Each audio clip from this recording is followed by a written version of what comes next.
In a world where we're being bombarded by constant hype about AI, getting to mow down some chrome-plated baddies is kind of cathartic. Playing through the first several missions of Terminator Dark Fate Defiance, I found myself leading a ragtag band of human survivors trying to evade hostile machines in a slightly clunky but overall competent squad-based RTS. And there are some interesting ideas glimmering in the gaps beneath its synthetic flesh. Forward, support our defense. Sir, yes,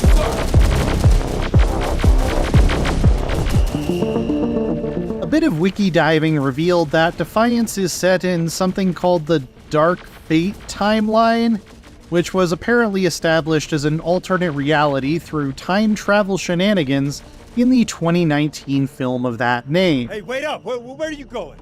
I grew up on classic Terminator films, but I haven't really kept up with a lot of the newer stuff, so I don't know why Skynet is called Legion now or who any of these characters are, but the premise is still pretty straightforward. The machines rose up and decided to wipe out humanity, and the few of us that are left need to band together for survival. Commanding a resistance group called the Founders, I was put in charge of a small number of vehicles and infantry squads that are each specialized for different roles. Snipers.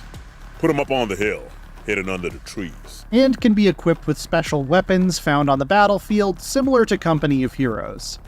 You have your standard infantry guys with rifles, snipers, rangers, this dude's kitted out pickup truck, and occasionally heavier hardware like tanks. Got a Bradley for you. There isn't a full cover system, but units can be told to go prone to avoid damage, which takes the terrain into account somewhat. Hiding in grass is more effective than in the middle of the road, for example. You can also station units in buildings, which provide different levels of defense and can accommodate varying numbers of troops based on how damaged they are, changing throughout a battle. The machines don't really make use of this though, I suppose because they can just send an unlimited number of expendable warriors at you, so they prefer to just attack in a straight line with no regard for their own preservation. That means fighting against other humans was often more interesting.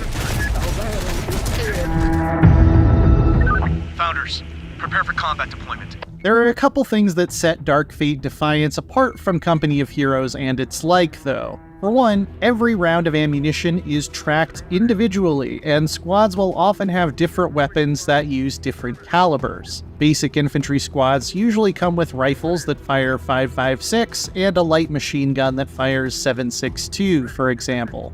Each are suited to different purposes and can't share ammo. Good job, Lieutenant. Squad AI is usually pretty good about switching to the weapon that is best for whatever they're currently fighting, but you can manually command them to throw everything at a single target. Resupplies in missions can be limited and hard to come by, so careful management of ammo and fuel is essential. Squads that take too much damage can lose members, reducing their combat ability, and it's usually not possible to replace those losses within a mission. Casualties carry over from one mission to the next, too, along with squad experience. Eventually, you'll get the option to bring a squad back to full strength between missions, but even that requires manpower, which is a limited resource. It definitely feels like managing a persistent resistance force, which is pretty cool. For the first 3 missions, this isn't a huge consideration. But after that, the campaign opens up onto a strategic map that also introduces the concept of each fighter consuming supplies every day. These can be gained by completing missions and are also used to refill your ammo. There seems to be a fairly rich, challenging survival story brewing here, where every bullet and every fighter must be carefully managed, but the demo ended before I could get too deep into it. I was fairly impressed by the mission design as well. One early deployment involves defending various sectors of a Founder base from wave after wave of machine attacks, before slowly being forced back to an evac point and trying to save as much as you can.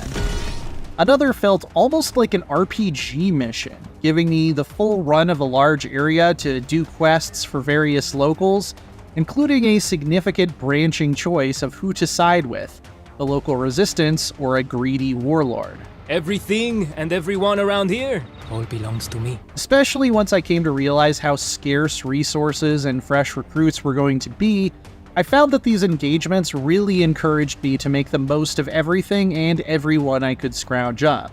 And that's a compelling twist on an RTS campaign. You change your mind, you know where to find me.